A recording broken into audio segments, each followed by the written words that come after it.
জি, আসসালামু আলাইকুম। আমরা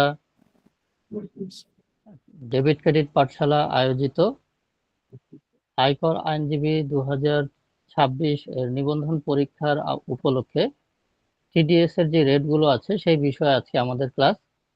আজকের আমাদের যে ক্লাসটি আপনারা দেখছেন এই ক্লাসটি আমরা আবার আমাদের ইউটিউব চ্যানেলে আপলোড করে দিব। আপনারা সেখান থেকে আবার পুরো ক্লাসটি যতবার প্রয়োজন আপনারা দেখে নিতে পারবেন। তো স্ক্রিনে আপনারা দেখতে পাচ্ছেন, আমার স্ক্রিন কি আপনারা দেখতে পাচ্ছেন? না স্যার। না স্যার, দেখতে দেখা পাচ্ছি। যাচ্ছে? তাহলে আমার বোধহয় কোনোভাবে শেয়ার অফ হয়ে গিয়েছে। আপনার পেজ দেখা যাচ্ছে স্যার। আচ্ছা, এখন বোধহয় স্ক্রিন দেখা যাচ্ছে। না স্যার, এখন দেখা যাচ্ছে বোধহয় স্যার। জি, এখন দেখা ধন্যবাদ। যাচ্ছে স্যার। আচ্ছা, তো আপনার স্ক্রিনে দেখতে পাচ্ছেন EduLab24, এটা হচ্ছে আমাদের ইউটিউব চ্যানেলের নাম এবং আমাদের এই অনলাইন এডুকেশনাল সেন্টারের নাম হচ্ছে ডেবিট ক্রেডিট পাঠশালা। ডেবিট ক্রেডিট পাঠশালায় আমরা মূলত অ্যাকাউন্টিং, ফিনান্স, ট্যাক্স এই বিষয়গুলো সম্পর্কে এবং ভবিষ্যতে আমাদের অ্যাকাউন্টিং সফটওয়্যার সম্পর্কেও ট্রেনিং দেওয়ার চিন্তা ভাবনা আছে, অর্থাৎ টালি, কুইকবুক, জেরো। আজকের আমাদের বিষয় হচ্ছে উৎসে কর, আয়কর আইন 2023 সংশোধনী 2025 সহ। পরবর্তী সেশন উৎসে কর, কর্তন ও সংগ্রহ সংক্রান্ত বিধান। এখানে আপনারা নিচে দেখেন একটু লেখা আছে ধারা 86 থেকে 139। এটা আপনারা খাতায় একটু লিখে নেন। ধারা 86 থেকে 139 এই পর্যন্ত ধারার ভেতরে আপনাদের আয়কর আইনের উৎসে কর কর্তনের বিষয়গুলো, রেটগুলো এখানে দেওয়া আছে। তো যদি পরীক্ষায় প্রশ্ন আসে এই বিষয়ের ধারা, এই বিষয়ের রেট কত, ধারা কত, তাহলে আপনি অন্তত এইটুকু বুঝতে পারবেন যে এই ধারাটা 86 এবং 139 এর মধ্যে আছে। আমরা পরবর্তী স্লাইডে যাচ্ছি। এই স্লাইডে দেখতে পাচ্ছেন আমার পরিচিতি দেখা যাচ্ছে। আমি মোহাম্মদ জাহিদুল ইসলাম, কর আইনজীবী, এলএলবি, আইটিপি, সিএসসিসি এবং সিএ পার্টলি কোয়ালিফাইড এবং একাডেমিক ব্যাকগ্রাউন্ড হচ্ছে আমার অ্যাকাউন্টিং এ অনার্স এবং মাস্টার্স। এবং এছাড়া কর আইনজীবী, করের কাজ করার অভিজ্ঞতা হিসেবে আমার বিগত 10 বছরের অভিজ্ঞতা আছে এবং অ্যাকাউন্টিং প্রফেশনে আমার 17 বছরের অভিজ্ঞতা আছে, এডুকেশনাল পার্ট বাদ দিয়ে। উৎসে কর কর্তন ও সংগ্রহ বিধিমালা 86 থেকে 139। প্রথম যে হারটা আপনারা দেখবেন, আমরা মূল ধারা শুরু করে দিচ্ছি। 86 বিষয় হচ্ছে চাকুরি হতে আয়, চাকরির আয় থেকে কর কর্তন। এটা হচ্ছে গড় হার, অর্থাৎ আপনি যদি অ্যাকাউন্টেন্ট হন অথবা কর আইনজীবী হন তাহলে আপনাকে কিন্তু ওই ব্যক্তির কর কত আপনি কাটবেন সেটা আপনাকে বলে দিতে হবে। এবং আপনারা যখন এই কর আইনজীবী হিসেবে স্বীকৃতি পেয়ে যাবেন তখন অনেকেই আপনার কাছে জানতে চাইবে যে ভাই, আমার অফিসে তো আমি অ্যাকাউন্টস ডিপার্টমেন্টে কাজ করি, আমি এই লোকের তো আহ, উৎসে কর কাটতে হবে, কত কাটবো, কিভাবে কাটবো। তো সেইটার জন্য আপনাকে যেটা করতে হবে, মোটামুটি ওই ব্যক্তির পুরো অঙ্ক করে ফেলতে হবে। ওই ব্যক্তির অঙ্ক করে তার যে টোটাল কর আসে সেই করের আলোকে চাকরি হতে আয় বাবদ আপনি যেই টাকা তাকে দিচ্ছেন তার টোটাল আয়ের অনুপাতে তার চাকরির আয় যেই কয় টাকা হয় সেই টাকার অনুপাতে তার যে টোটাল ট্যাক্স ছিল সেই হিসেবে আপনি আনুপাতিক হারে চাকরির হতে আয়ের উপর সেটুকু নিয়ে সেই টাকাটাকে 12 মাসে ভাগ করে দিবেন। এটা হচ্ছে গড় হার। এই জন্য এটা আপনার এই কোনো ব্যক্তির এক মাসের বা কোনো রেট এখানে বলা যাবে না। যার আয় বেশি তার টাকার পরিমাণ বেশি, যার আয় কম তার টাকার পরিমাণ কম হবে, মানে করের উচ্চ করের পরিমাণ কম হবে। ধারা 87 সংসদ সদস্যদের সম্মানী। সংসদ সদস্যরা যেই সম্মানী পান সেই ক্ষেত্রেও গড় হারে উচ্চ কর কর্তন করা হবে। প্রসেস একই রকম, ঠিক চাকরি হতে আয়ের জন্য যে প্রসেস আপনি মেনটেন করলেন এখানেও ঠিক তাই।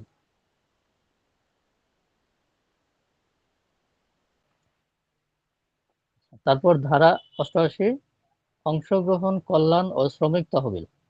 এটা হচ্ছে শ্রমিক কল্যাণ তহবিল এই জাতীয় যে তহবিলগুলো থাকে সেইখান থেকে আপনাকে, ধরেন আপনি যদি সেই প্রতিষ্ঠানের কর্মচারী বা শ্রমিক হন, তাহলে আপনি যখন সেইখান থেকে টাকা সংগ্রহ করবেন, অথবা আপনি অ্যাকাউন্টেন্ট, অথবা আপনি কর আইনজীবী, আপনার কাছে পরামর্শ চাওয়া হলো যে এই ব্যক্তিকে তো এখন টাকা দিতে হবে, তাকে এখন কত টাকা ট্যাক্স কেটে রাখবো, সেক্ষেত্রে আপনার উৎসে কর কর্তন করতে হবে 10%। অর্থাৎ যেই ব্যক্তি এই টাকাটা দেওয়ার জন্য দায়িত্ববান, তিনি এই টাকাটা 10% টাকা কেটে রাখবেন। আমরা পরের স্লাইডে যাই। পরের স্লাইড হচ্ছে ধারা 89, 89। এই সেকশনটা মোটামুটি বহুল ব্যবহৃত, বহুল প্রচলিত এবং খুব বেশি ব্যবহার হয় এই ধারাটা। এটা আপনারা একটু স্টার চিহ্ন দিয়ে রাখবেন। এইটা প্র্যাকটিক্যালি বেশি ব্যবহার হয়। ঠিকাদার সরবরাহকারীদেরকে আপনি যে পেমেন্ট করবেন, সেই পেমেন্টের উপরে উচ্চ করের হার কত। এখানে একটা রেট বলা আছে যে অনধিক 10%। তার মানে কিন্তু এটা ফ্ল্যাট সবার জন্য 10% না, এটা হচ্ছে ম্যাক্সিমাম স্ল্যাব হচ্ছে 10%। আপনাকে এর নিচে বিভিন্ন খাত আছে, এখানে আমরা ডিটেলসটা দেখব। আমরা ডিটেলসে যাই। ডিটেলস হচ্ছে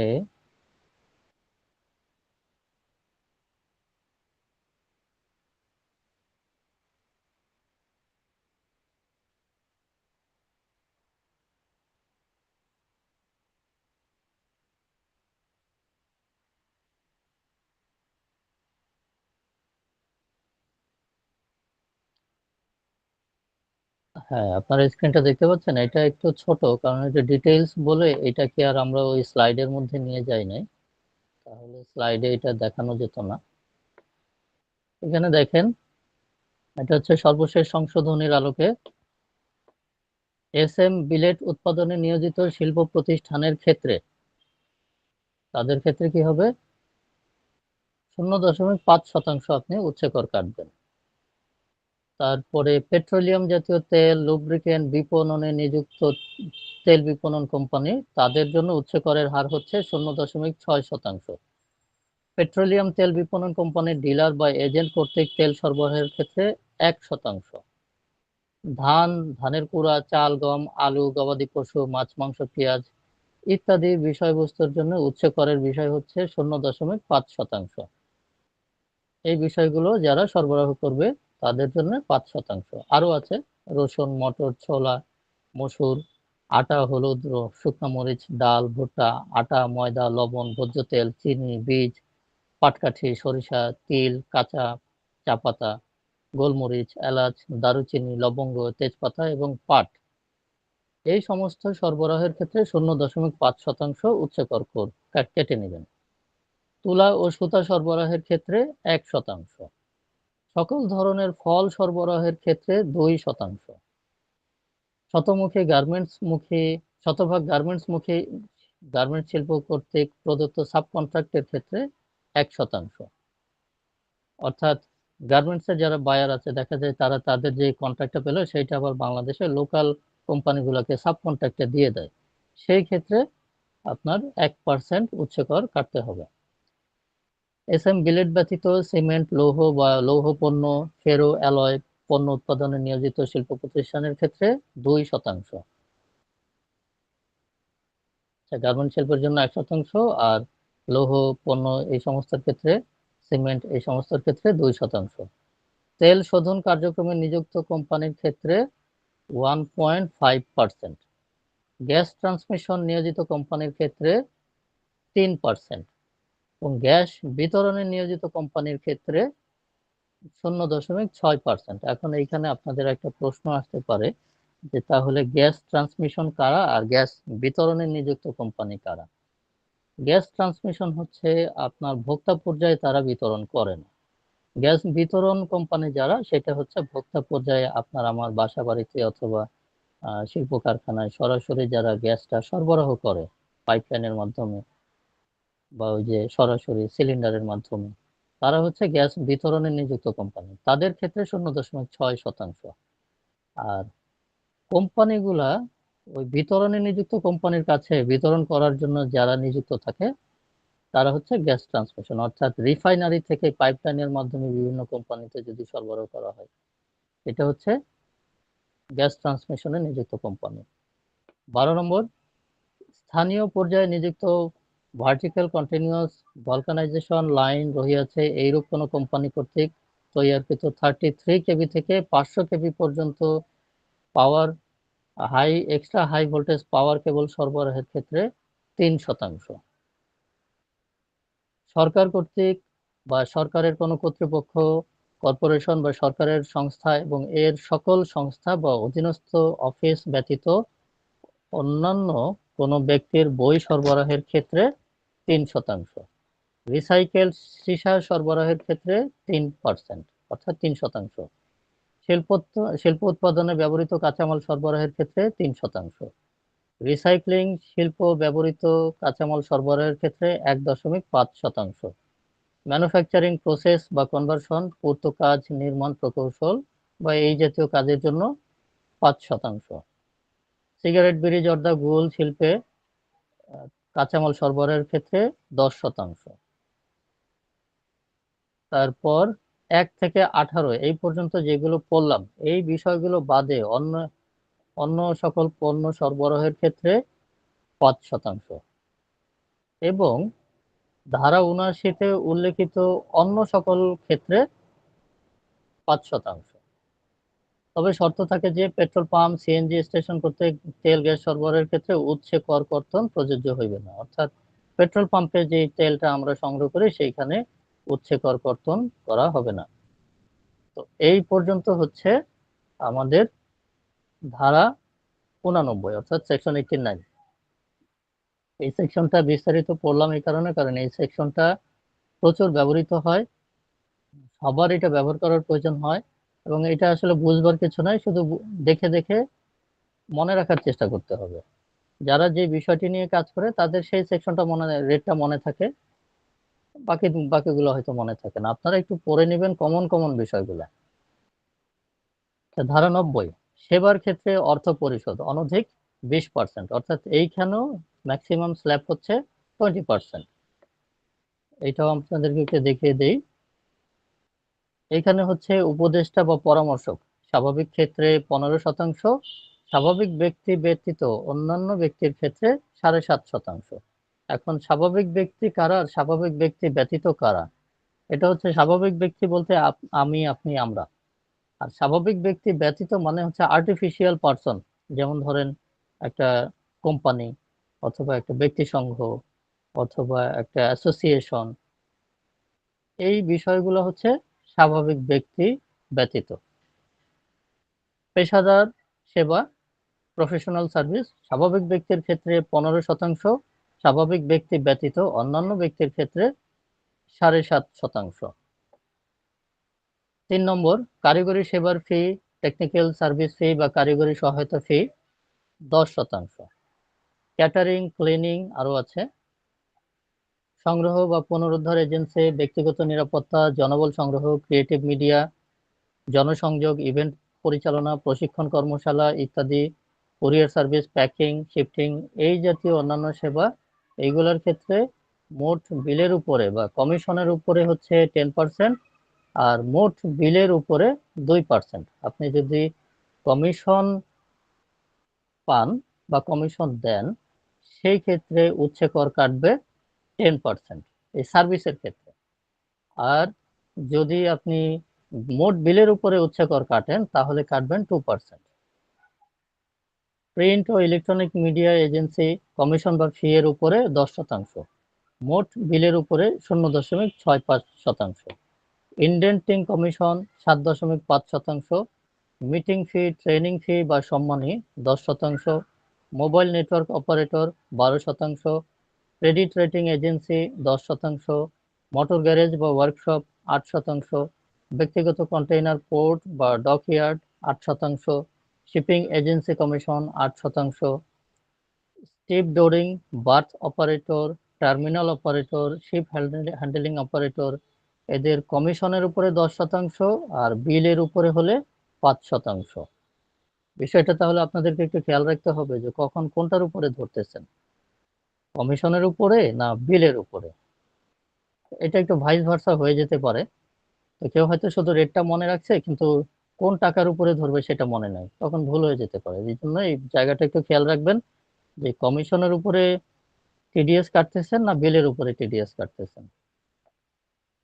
তারপর পরিবহন সেবা, গাড়ি ভাড়া, কেয়ারিং সেবা, মেরামত ও রক্ষণাবেক্ষণ সেবা, রাইড শেয়ারিং সেবা, ওয়ার্কিং স্পেস সরবরাহ সেবা, আবাসন সরবরাহ ইত্যাদি শেয়ারিং প্ল্যাটফর্মের ক্ষেত্রে 5%, এবং বিদ্যুৎ সঞ্চালনায় নিমিত্ত হুইলিং চার্জ 3%, ইন্টারনেট সেবা 5%, মোবাইল ফাইন্যান্সিয়াল সেবা প্রদানকারী প্রতিষ্ঠানের এজেন্ট, ডিস্ট্রিবিউটর, এজেন্সি বা চ্যানেল পার্টনার যে নামেই অভিহিত হোক তাদের জন্য 10%, ফ্রেট ফরওয়ার্ড পরিশোধিত কমিশন সহ বা কমিশন ব্যতিরেকে গ্রস বিলের উপরে 1.5%,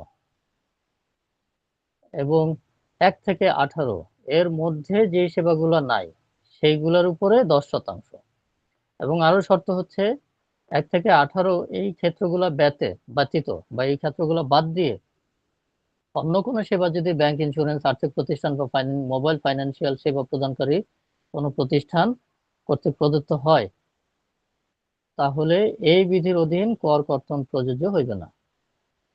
অর্থাৎ ব্যাংক, ইন্স্যুরেন্স, তারপরে মোবাইল ফাইন্যান্সিয়াল যে প্রতিষ্ঠানগুলো আছে যেমন বিকাশ, নগদ, রকেট, এই জাতীয় প্রতিষ্ঠানগুলোর ক্ষেত্রে যদি 1 থেকে 18 বর্ণিত ক্ষেত্রগুলো বাদে অন্য কোনো সেবা তারা প্রদান করে তাহলে সেই ক্ষেত্রে আর সেটার উপরে তারা ট্যাক্স কাটবে না, মানে প্রযোজ্য হবে না। যদি সারণীর ক্রমিক নম্বর 3, 4 এবং 12 এ বর্ণিত 3, 4 এবং 12 মানে হচ্ছে যে উপরে আমরা যেটা পড়লাম বর্ণিত ক্ষেত্র উভয় ক্ষেত্রে কমিশন এবং ফি মোট বিল প্রদর্শিত হয় সেই ক্ষেত্রে ক এবং খ এর মধ্যে যাহা অধিক তাহার উপর কর পরিশোধিত হইবে। এইটা একটা সিম্পল ফর্মুলা আপনাদেরকে বলে দিই।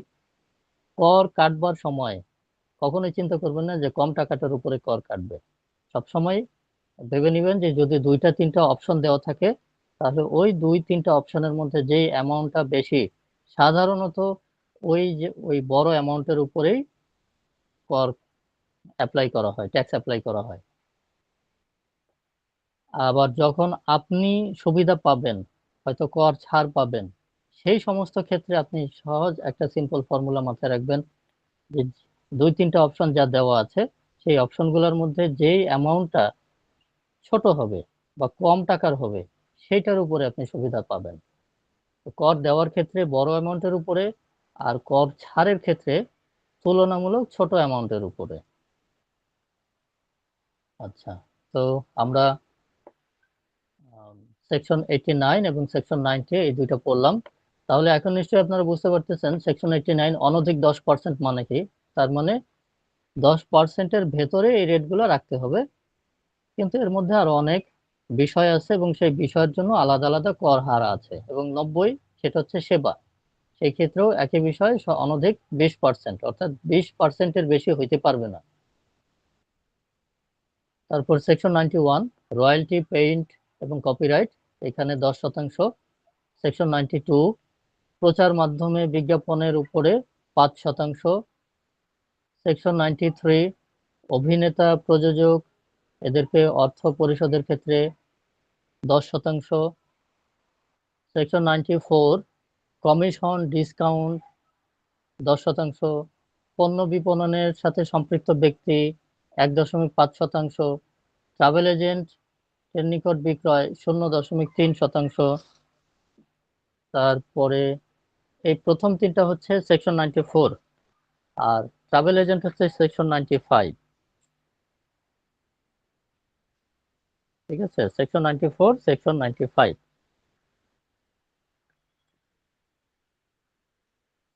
আচ্ছা, তারপরে 96 এলসি কমিশন। ট্রাভেল এজেন্টের কমিশন টিডিএস হচ্ছে 0.3%, অর্থাৎ 100 টাকায় আপনি উৎসে কর কাটবেন 3 পয়সা, সরি 30 পয়সা। 0.3% মানে 100 টাকায় 30 পয়সা। আচ্ছা, সেকশন 96 এলসি কমিশন হচ্ছে 5%। সেকশন 97 স্থানীয় এলসি হলে 3%, পরিবেশককে অর্থায়নের ক্ষেত্রে 1.5%, এবং সেকশন 97 এর বাকিগুলো অর্থাৎ ফল, কম্পিউটার যন্ত্রাংশ ক্রয়ের ক্ষেত্রে 2%, তুলা বা সুতা ক্রয়ের ক্ষেত্রে 1%, কৃষি পণ্য ক্রয়ের ক্ষেত্রে 0.5% উৎসে কর কাটবে। এই নিচের এই 2 রো পুরোটাই হচ্ছে সেকশন 97। আচ্ছা, তারপরে সেকশন 98 সেলুলার অপারেটর লাইসেন্স ফি 20%, সেকশন 99 জীবন বীমার অতিরিক্ত অর্থ 5%, সেকশন 100 বীমা কমিশন পুরস্কার 5%, সেকশন 101 অর্থাৎ ধারা 101 জরিপকারীদের ফি এর উপরে উৎসে কর কর্তন করতে হবে 15%, অর্থাৎ 15%। এগুলো ছোট ছোট, ওই সেকশন 89 এবং সেকশন 90, এবং মাঝখানে আমরা আরেকটা পড়লাম সেকশন 97, তারপর সেকশন 94, সেকশন 95। সেকশন 94, 95 বেশি বড় না, ছোট, অল্প 2-3টা, কিন্তু সেকশন 89 এবং সেকশন 90 এই দুইটাই মূলত বড়, এবং এই দুইটার মধ্যেই লোকজনের প্রবলেম বেশি হয়, কারণ অনেকগুলা রেট মনে থাকে না। তো এই ক্ষেত্রে মনে রাখার দরকারও নাই, আপনারা যারা কাজ করবেন তারা এটা সাথে রাখবেন এবং যখনই দরকার হবে দেখে নেবেন, কিন্তু পরীক্ষার হলে তো আর সেটা দেখে নেওয়ার সুযোগ নাই। এই কারণে আপনারা চেষ্টা করবেন 15 থেকে 20টা, মিনিমাম 20টা, এখানে 50টার উপরে উচ্চ করের হার দেওয়া আছে, আপনারা চেষ্টা করবেন কমপক্ষে 20টা উচ্চ করের হার সহ ধারা মুখস্থ করে ফেলবেন। আচ্ছা, তারপরে সেকশনে যাই, আমরা পড়লাম এখানে সেকশন 101 পর্যন্ত। তারপরে সেকশন 102 অর্থাৎ ধারা 102 সঞ্চয়ী অথবা স্থায়ী আমানতের উপরে টিডিএস বা উচ্চ কর কর্তনের হার, ট্রাস্ট বা কোম্পানি হলে 20%, আর অন্যান্য হলে 10%। আমরা এটা এখানেও একটু দেখি।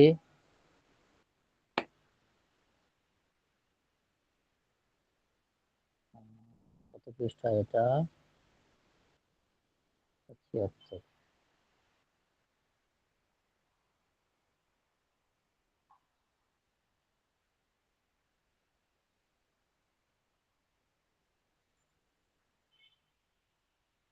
এই যে আমরা আপনাদেরকে একই সাথে দুইটা সোর্স দেখাচ্ছি, আপনারা পড়বার সময় আয়কর পরিপত্রটা ফলো করবেন। এটা মোটামুটি অথেন্টিক সোর্স।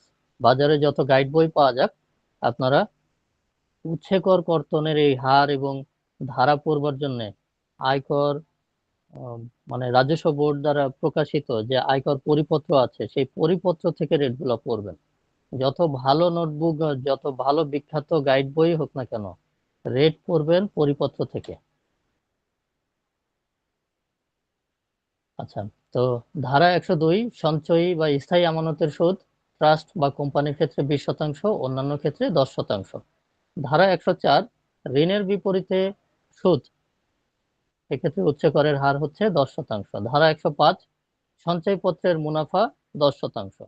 ধারা 106 সরকারি সিকিউরিটিজের সুদ, কোম্পানির ক্ষেত্রে 15%, অন্যান্য ক্ষেত্রে 10%। ধারা 108 আমরা আগের স্লাইডে পড়লাম, ধারা 106, এখানে ধারা 108, 107 এখানে মিস হয়ে গিয়েছে, এটা হচ্ছে 107 বাংলাদেশ ব্যাংক বিলের প্রকৃত মূল্যের ছাড়।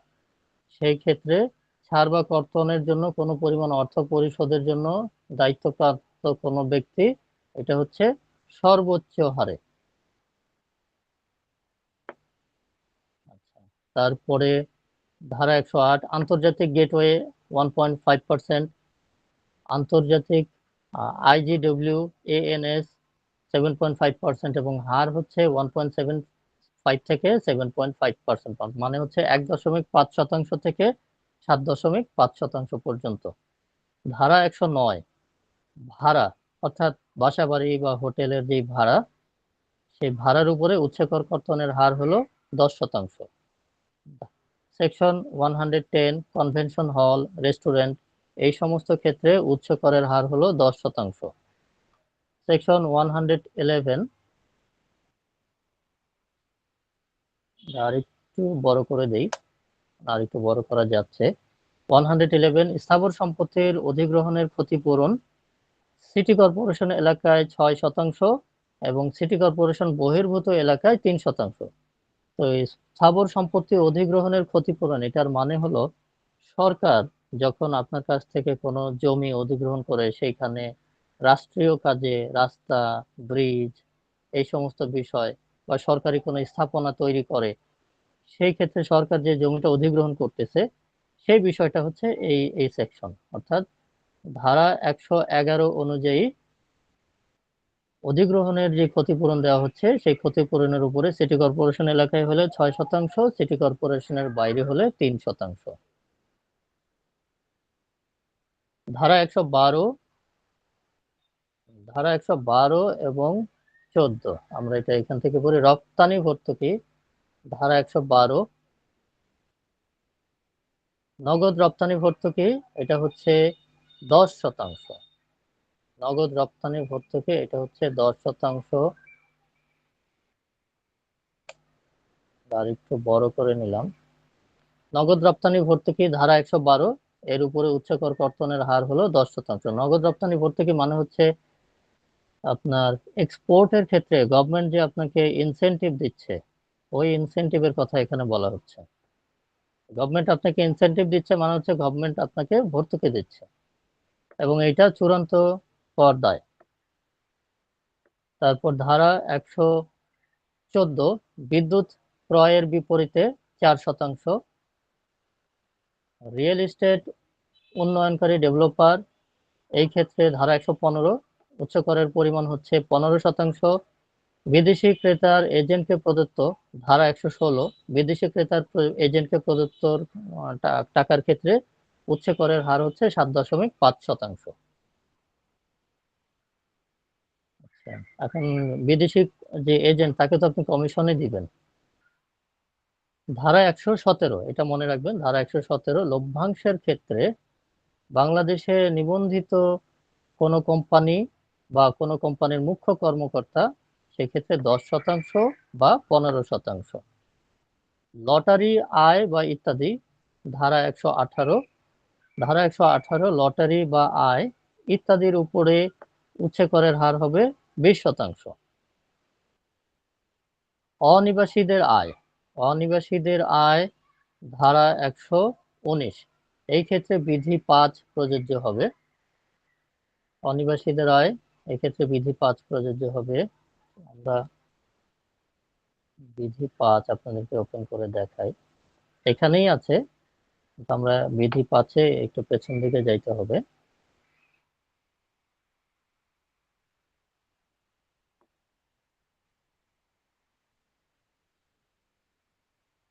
এই তো চলে আসছে। আমরা এখান থেকে পড়েছিলাম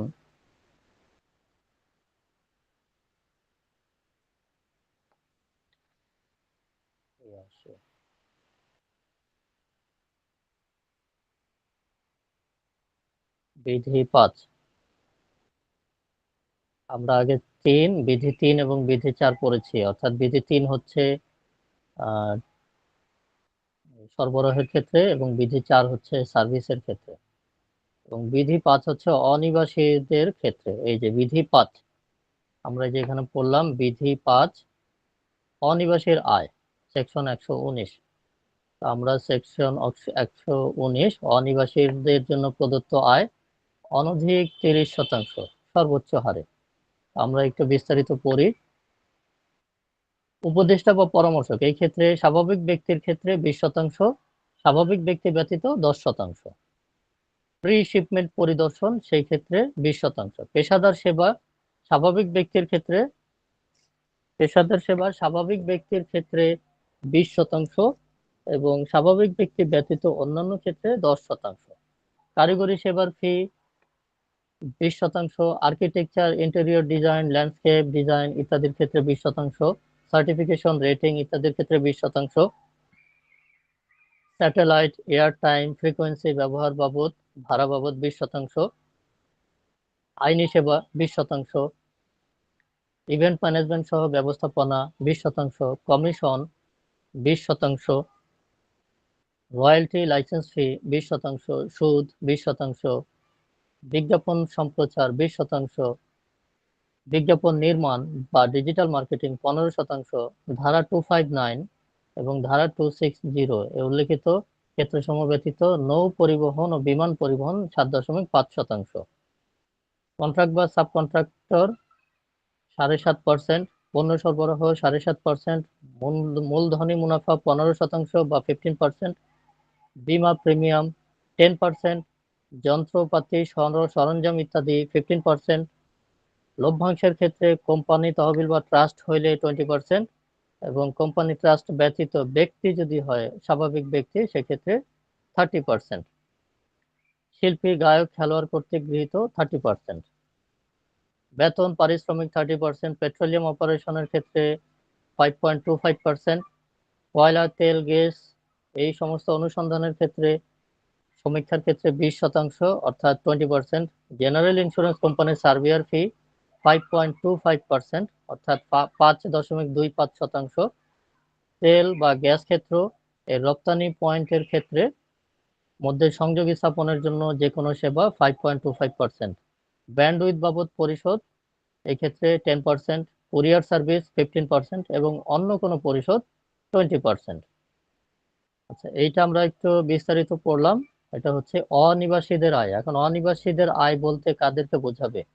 আমরা আয়কর আইনের সংজ্ঞাতে নিবাসীর সংজ্ঞা দেওয়া আছে এবং অনিবাসীর সংজ্ঞা দেওয়া আছে। সেখানে কিছু শর্ত দেওয়া আছে যে একজন ব্যক্তি 1 বছরে যদি 183 দিন বাংলাদেশে অবস্থান করে তাহলে তিনি নিবাসী হবেন, অথবা যদি আরো কিছু শর্ত আছে আমরা ওই বিষয়ে আমরা যাচ্ছি না। তো যদি সে 183 দিন অবস্থান না করে 182 দিন অবস্থান করে এবং অন্যান্য যে শর্ত আছে সেইগুলোও পূরণ না করে তাহলে সে অনিবাসী হিসেবে বিবেচিত হবে। আর সেই ব্যক্তি যখন অনিবাসী হিসেবে বিবেচিত হবে তখন এই 119 ধারার আলোকে আপনি তার উচ্চকর কর্তন করবেন বিধি 5-এর আলোকে। তো আয়কর আইনের ধারাগুলো একটা আরেকটার সাথে ইন্টারলিঙ্ক। তো যখন আপনারা পড়বেন একটু বিভিন্ন জায়গায় দেখে দেখে পড়ার চেষ্টা করবেন এবং মিল রেখে পড়ার চেষ্টা করবেন। ধারা 120, আমরা আবার স্লাইডে ফিরে আসি। ধারা 120, পণ্য আমদানির মূল্য অনধিক 20%। এখানেও বেশ কিছু কন্ডিশন দেওয়া আছে। এটা হচ্ছে উপবিধি 8। আমরা উপবিধি 8-এ চলে যাই।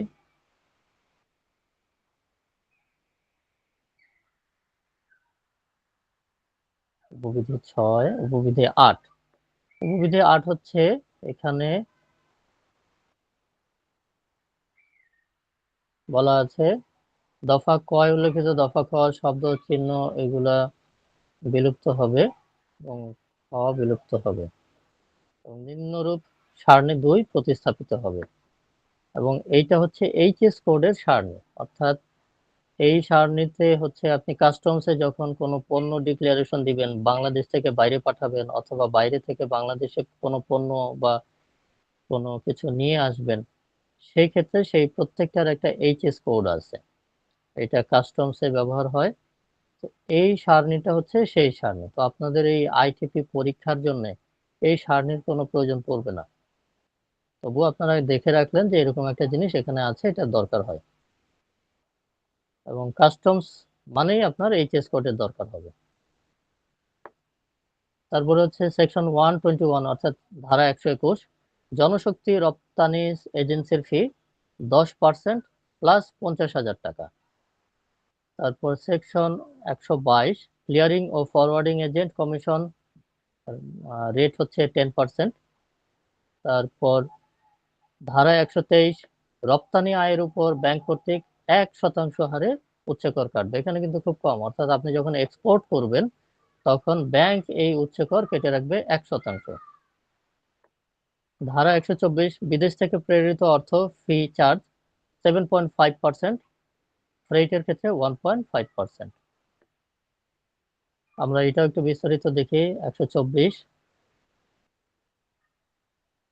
এই যে কোনো সেবা, রেভিনিউ শেয়ারিং ইত্যাদি বাবদ বিদেশ হইতে প্রেরিত আয়ের ক্ষেত্রে। আচ্ছা, তারপর সেকশন 125, সম্পত্তি হস্তান্তর নিবন্ধনকালে 12 লক্ষ টাকার ক্ষেত্রে বা 12 লক্ষ টাকার বা তার বেশি হলে দলিল মূল্যের উপরে 10%। আমরা এটা একটু দেখি, এইখানে একটু বিস্তারিত দেওয়া আছে 125 যে উপবিধি 6, আমরা এখানে একটু যাই। এই যে এখানে আপনারা একটা ছক দেখতে পাচ্ছেন, এই ছকটা আপনাদেরকে দেখাই।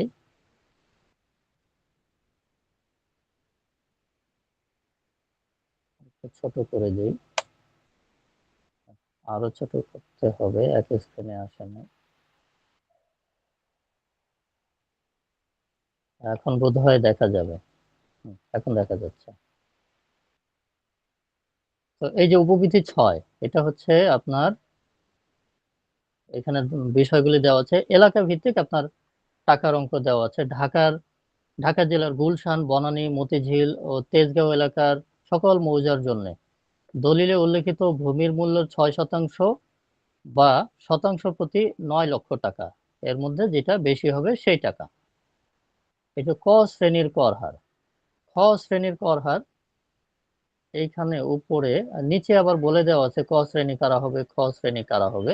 দলিলে উল্লেখিত ভূমির উপরে 6% বা 3.5 লক্ষ টাকা, যেটা বেশি হবে। মানে এই এলাকায় এখানে মোট 6টা শ্রেণী আছে, ক, খ, গ, ঘ ও চ। তো এখানে ঢাকা জেলার গুলশান, বনানী, মতিঝিল ও তেজগাঁও এটাকে একটা জোনে ভাগ করা হয়েছে। তারপর ঢাকা জেলার ধানমন্ডি, ওয়ারী, তেজগাঁও শিল্পাঞ্চল থানা, শাহবাগ, রমনা, পল্টন, বংশাল, নিউ মার্কেট ও কলাবাগান থানার অন্তর্গত সকল মৌজা।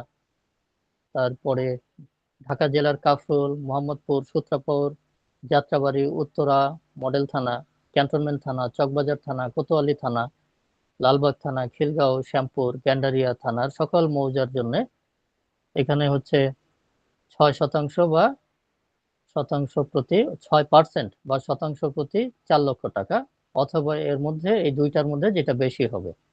এটা ক শ্রেণীর জন্য। খ শ্রেণীর জন্য আপনার 1,75,000 টাকা, গ শ্রেণীর জন্য 4 লক্ষ টাকা, ঘ শ্রেণীর জন্য 1,75,000 টাকা, ও শ্রেণীর জন্য 1,75,000 এবং চ শ্রেণীর জন্য 85,000 টাকা। তো 6% অথবা এই টাকার মধ্যে যেটা বেশি হবে সেটাই আপনার উচ্চকর কর্তন হবে।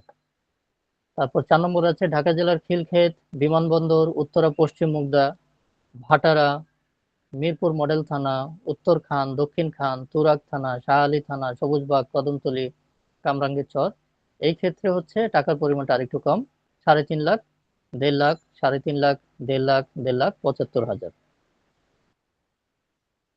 আচ্ছা, আমরা আপনাদেরকে ক, খ, গ, ঘ শ্রেণীর বিষয়টা একটু দেখিয়ে রাখি।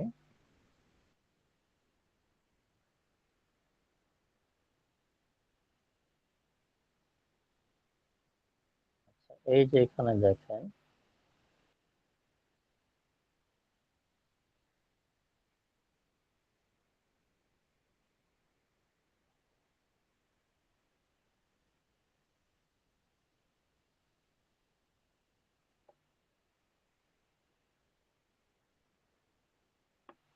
আচ্ছা এখানে বলেছে চ শ্রেণী বলিতে ক, খ, গ, গ, ঘ ও এই সমস্ত শ্রেণী ব্যতীত অন্যান্য এলাকা বোঝাবে।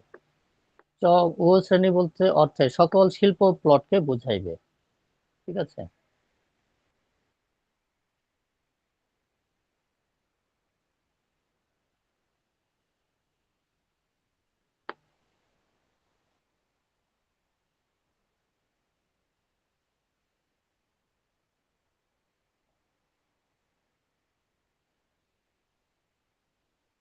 আপনাদেরকে যতটুকু এখানে আছে সেটা আপনাদেরকে দেখালাম। আমরা রেটে ফিরে যাই। আমাদের মূল বিষয়টা হচ্ছে রেট। আমরা পড়লাম এখানে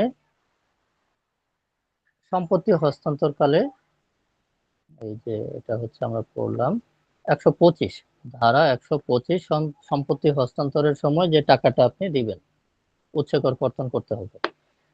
আমরা এতক্ষণ ধরে পড়লাম কিন্তু ধারা 125। আমরা আবার স্লাইডে ফিরে আসছি, ধারা 126, ডেভেলপার কর্তৃক প্রদত্ত।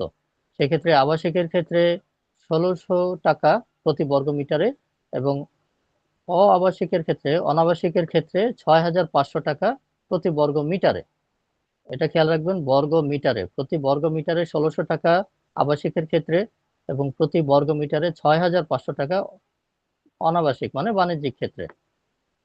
তারপর ধারা ১২৭ সরকারি স্টাম্প কোড ফি বিক্রয় ১০%। ধারা ১২৮ স্থাবর সম্পত্তি ইজারা ১০ বছর বা তার বেশি সময়ের জন্য হলে সেটা হচ্ছে ৪% ইজারা মূল্যের উপরে। ধারা ১১৯ সিগারেট উৎপাদনকারী ব্যান্ড রোল ১০%। ধারা ১৩০ ইট প্রস্তুতকারকের অগ্রিম কর ৮০,০০০ টাকা থেকে ২,২০,০০০ টাকা। এটা আমরা একটু দেখি ধারা ১৩০, এখানে কয়েকটা বিষয় বলা আছে। ধারা ১৩০ আপনার ৪৫,০০০ টাকা, ৭০,০০০ টাকা, ৯০,০০০ টাকা, ১,৫০,০০০ টাকা। মানে এটা হচ্ছে আপনার অটোমেটিক হলে একটু বেশি হয়, তারপরে সিঙ্গেল লাইন, ডাবল লাইন।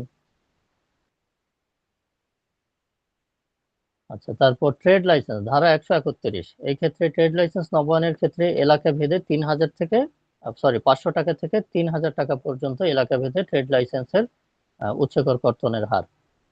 ১৩২ এবং ৩৩ নিবাসী জাহাজ ব্যবসা ও প্রকাশন নিলাম ৫% এবং 10%, চায়ের ক্ষেত্রে 1%। ১৩৪ থেকে ১৩৭ শেয়ার হস্তান্তর, আমরা এই ১৩১ থেকে একটু ডিটেলস দেখি, আমরা এখানে একটু দেখে যাই।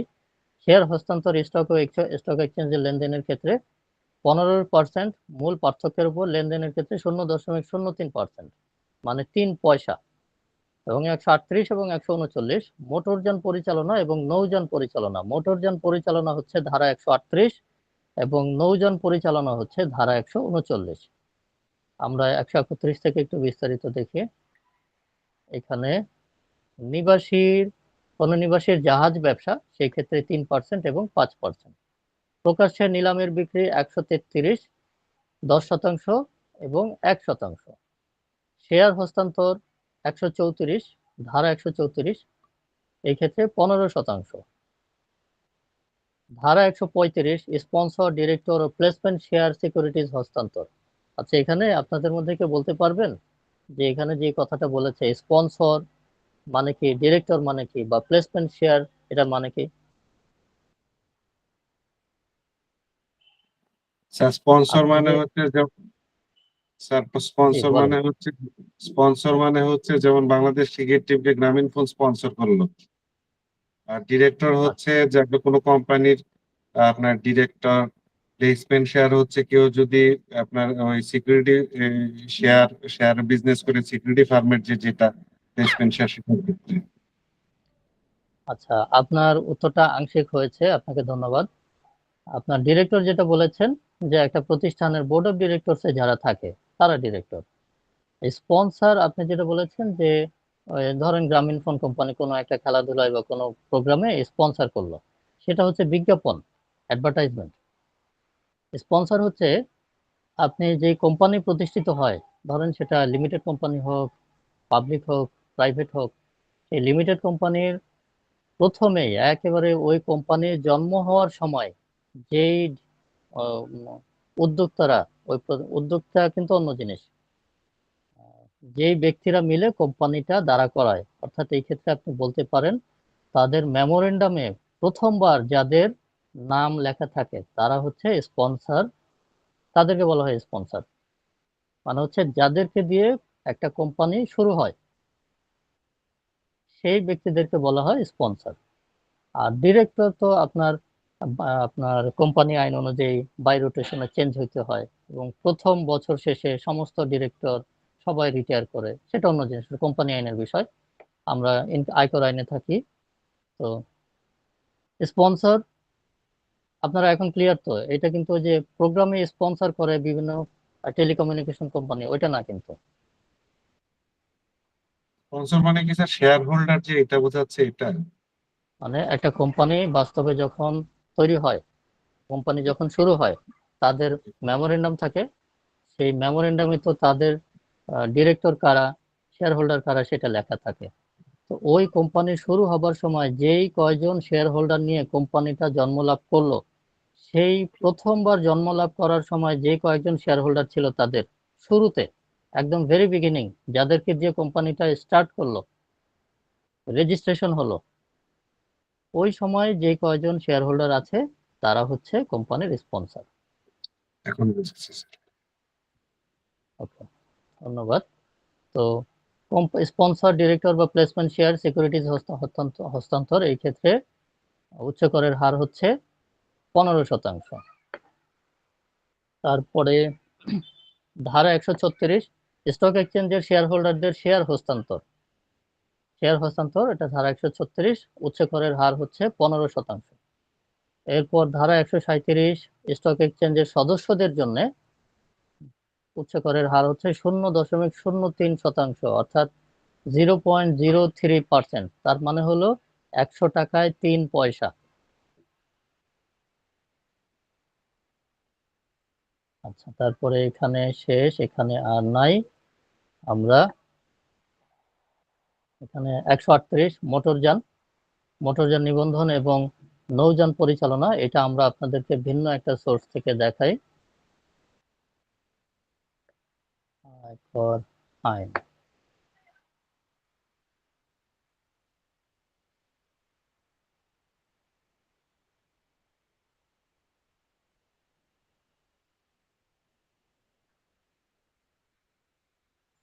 একশো 38, এটা আপনাদের যে পরিপত্র আছে সেখানে পুরোটা দেওয়া নাই, অতএব আছে, অবশ্যই আছে, কিন্তু ওই তালিকায় দেওয়া নাই। আমি আপনাদেরকে ভিন্ন আরেকটা সোর্সে এটা দেখাচ্ছি আমি, এবং ওইটা আপনাদেরকে শেয়ার চেঞ্জ করে দিচ্ছি।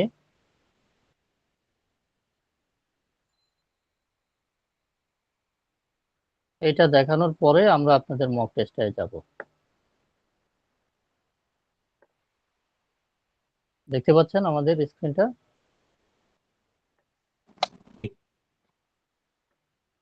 আচ্ছা, এটা হলো আপনার ধারা 138 বাণিজ্যিকভাবে পরিচালিত মোটরযানের ক্ষেত্রে। তাদের ক্ষেত্রে কি হবে?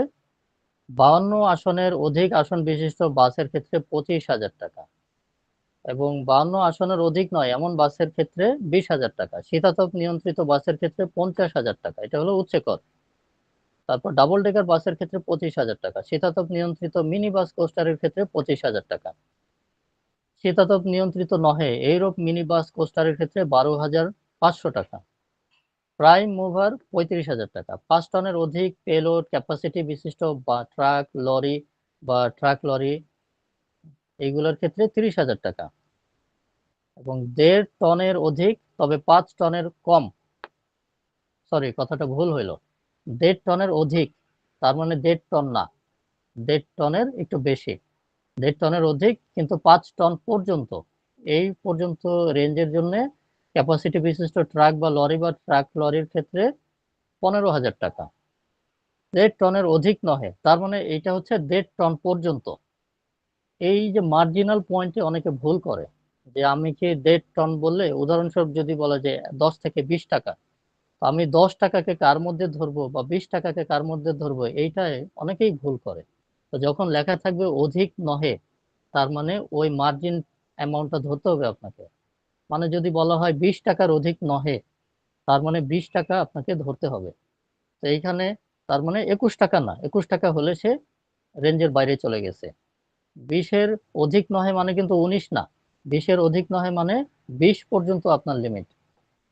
তো এখানে 1.5 টনের অধিক নহে এইরূপ পেলোড ক্যাপাসিটি বিশিষ্ট ট্রাক লরি বা ট্রাক লরির ক্ষেত্রে 7,500 টাকা, এবং শীতাতপ নিয়ন্ত্রিত ট্যাক্সি ক্যাব 15,000 টাকা, শীতাতপ নিয়ন্ত্রিত নহে এইরূপ ট্যাক্সি ক্যাবের ক্ষেত্রে 7,500 টাকা। এটা হচ্ছে বছরের আপনার উচ্চ কর, বছরে একবার এটা আপনাকে দিতে হবে।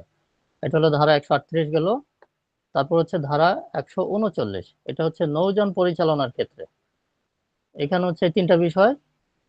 অভ্যন্তরীণ নৌপথে যাত্রী পরিবহনে নিয়োজিত নৌযানের ক্ষেত্রে দিবাকালীন যাত্রী পরিবহনের ক্ষমতার ভিত্তিতে যাত্রী প্রতি, অর্থাৎ যতগুলা যাত্রী সে পরিবহন করতে সক্ষম হবে সেই ভিত্তিতে প্রতি যাত্রীর জন্য 125 টাকা করে তাকে কর দিতে হবে বছরে একবার।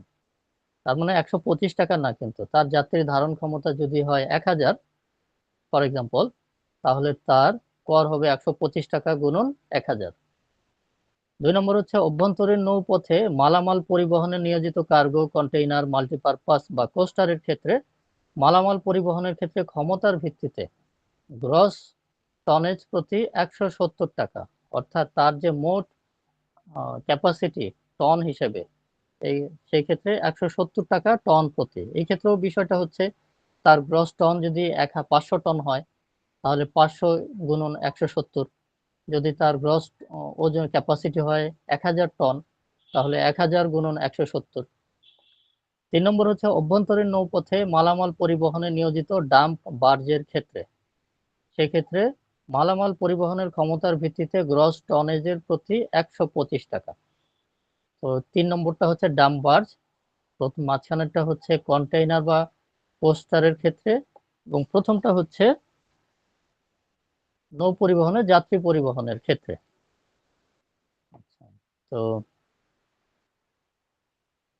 এই পর্যন্তই হচ্ছে আমাদের উৎসে করের হারগুলো। আমরা আবার আগের স্লাইডে ফিরে আসি। আমরা এখানে আপনাদের একটু প্রশ্ন উত্তরে যাই, তারপরে আমরা আবার একটু পরীক্ষায় যাব। আপনাদের কোনো সেকশন নিয়ে বা কোনো বিষয় নিয়ে, যে এতক্ষণ আমরা যে বিষয়টা উপস্থাপন করলাম, এই বিষয়ে আপনাদের কোনো প্রশ্ন আছে কিনা? স্যার এই এতগুলি ধারা কি মুখস্থ করতে হবে স্যার?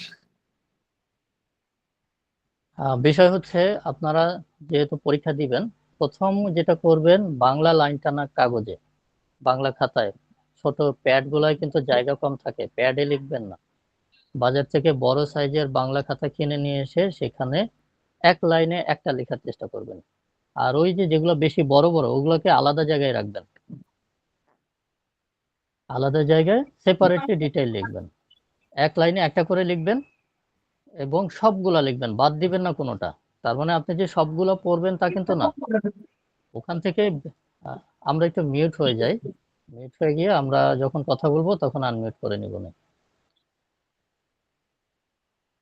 তো ওখান থেকে আপনি পছন্দ করে 20টা সেকশন আপনি মুখস্থ করে ফেলবেন, কমপক্ষে 20টা। কারণ আপনার পরীক্ষায় আপনি নিশ্চিত থাকেন এই উৎসে করের হারের উপরে ধারা এবং রেট সহ আপনার পরীক্ষায় আসবেই আসবে। এর মধ্যে স্যার ইম্পর্টেন্ট ধারা কিংবা রেট কোনটা স্যার সিলেক্ট করব? ইম্পর্টেন্ট ধারা এই ক্ষেত্রে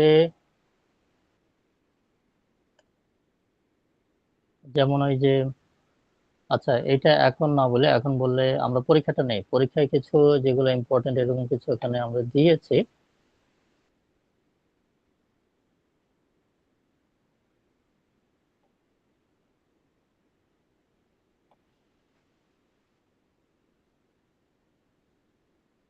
আর কারো কি কোনো প্রশ্ন আছে এই বিষয়ে? আসসালামু আলাইকুম স্যার, আমি একটা প্রশ্ন করতে চাচ্ছিলাম। জি বলেন। 109 নম্বর ধারা, যেটা ওই যে গৃহ সম্পত্তি থেকে আয়ের উপরে যেটা টিডিএস, হ্যাঁ, আর এইখানে মানে প্রতিষ্ঠান বেদে বেদে কি মানে টিডিএসটা পার্থক্য হবে? যেমন একই একই বাসা বিভিন্ন ধরনের অফিস ভাড়া হতে পারে, সেক্ষেত্রে কি ওই যে যেমন 10%, 15% এরকম হতে পারে কিনা স্যার? আপনার 109 10%, 15% হইতে পারে কিনা? আচ্ছা, আমরা আপনাকে সেটা আবার দেখাই। এটা হচ্ছে 10%। 109 যেটা, এটা হচ্ছে বাসা বাড়ির ভাড়ার ক্ষেত্রে উচ্চ করের হার হচ্ছে 10%।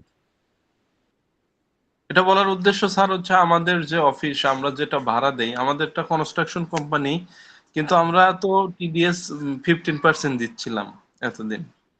আচ্ছা,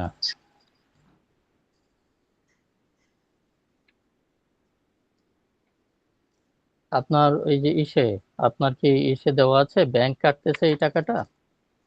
না স্যার, এটা তো হচ্ছে যখন আমরা বাসা ভাড়া দেই, বাসা ভাড়ার জন্য যে টিডিএসটা কেটে রাখি, কেটে যখন আমরা চালানটা জমা করি সেই ক্ষেত্রে স্যার। আচ্ছা, এইটা হচ্ছে এই আপনার 2025 সালের সর্বশেষ সংশোধনী অনুযায়ী এটা হচ্ছে 10%।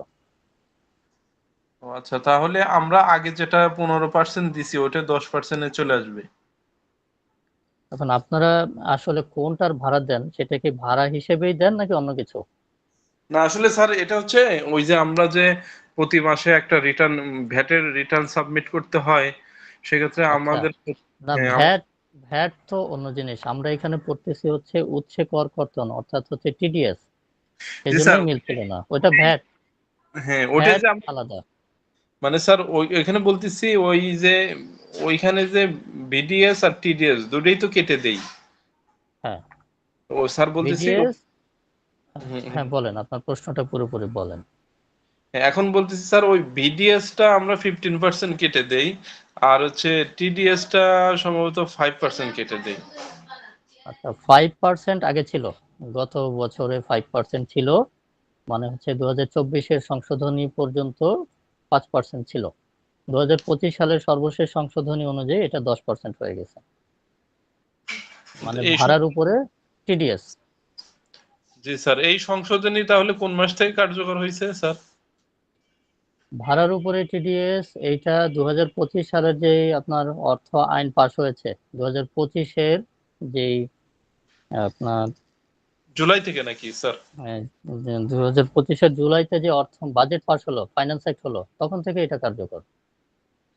তাহলে আমি যেটা এটা 5% দিচ্ছি, এখন বৃদ্ধি করে 10% চলে যাইতে হবে। এটা হচ্ছে এই হুম, বর্তমান সময়ের কথা যদি বলেন তাহলে আপনাকে 10%-এ চলে আসতে হবে। হুম। ঠিক আছে স্যার, ধন্যবাদ। হ্যাঁ।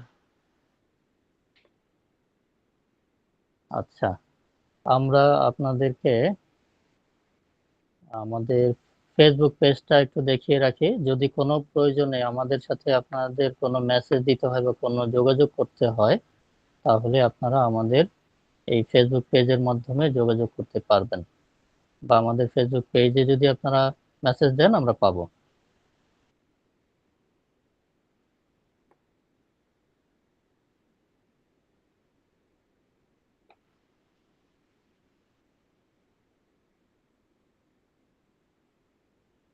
আপনারা আমাদের ফেসবুক পেজটা দেখতে পাচ্ছেন? না স্যার, এখন দেখা যাচ্ছে, আসতেছে।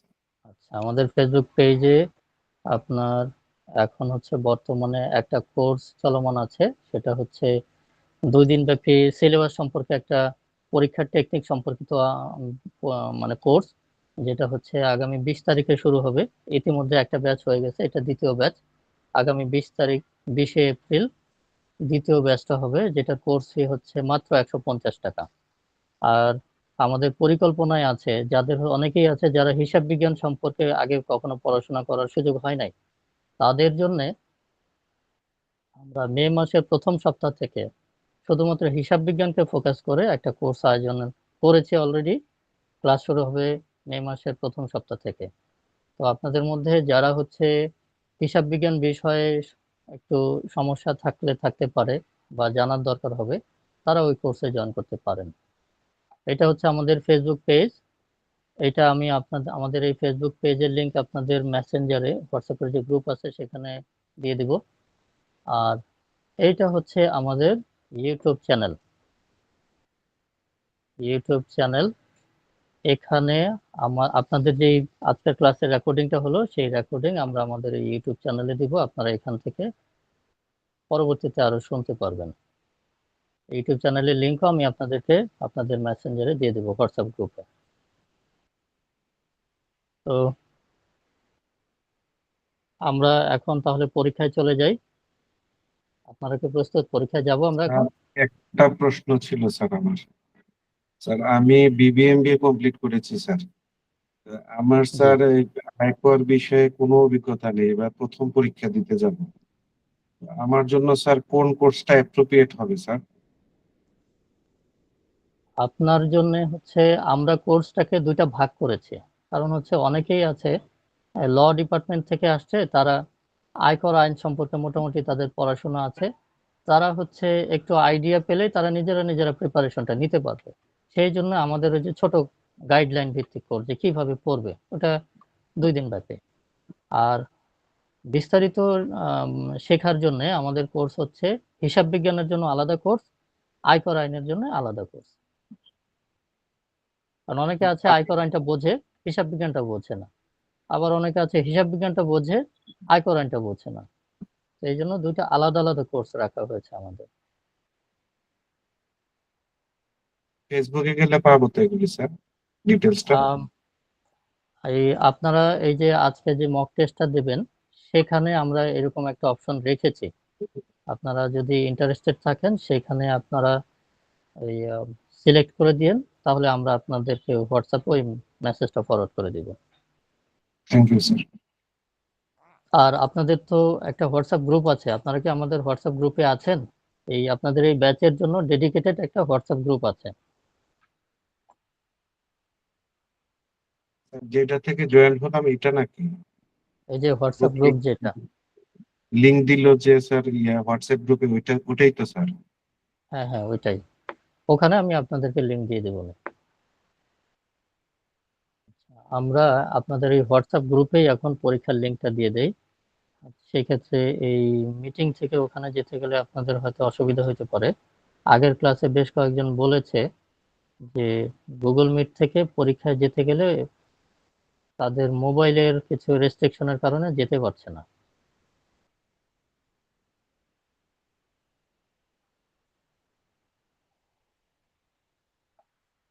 আচ্ছা, আমি এখানেও দেই, যদি কেউ না পান তাহলে বলবেন, আমি হোয়াটসঅ্যাপ গ্রুপে দিয়ে দেবো।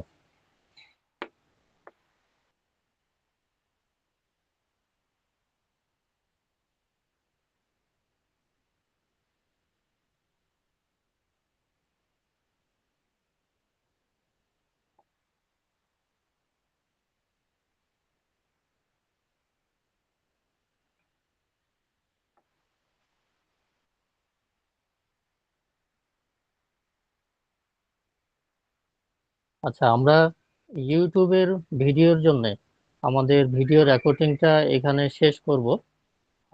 পরবর্তীতে আপনাদের যদি আরো কোনো প্রশ্ন থাকে বা এখনো যদি কোনো প্রশ্ন থাকে, আপনারা সেই প্রশ্ন করতে পারেন। যদি কোনো কোশ্চেন থাকে বলতে পারেন, তারপরে আমরা পরীক্ষায় যাই। উপস্থিত আপনারা যারা আছেন তাদেরকে আর কোনো কোশ্চেন আছে আপনাদের? নাই স্যার। আচ্ছা ঠিক আছে, তাহলে ধন্যবাদ। আমরা শেয়ারিংটা অফ করে দেই।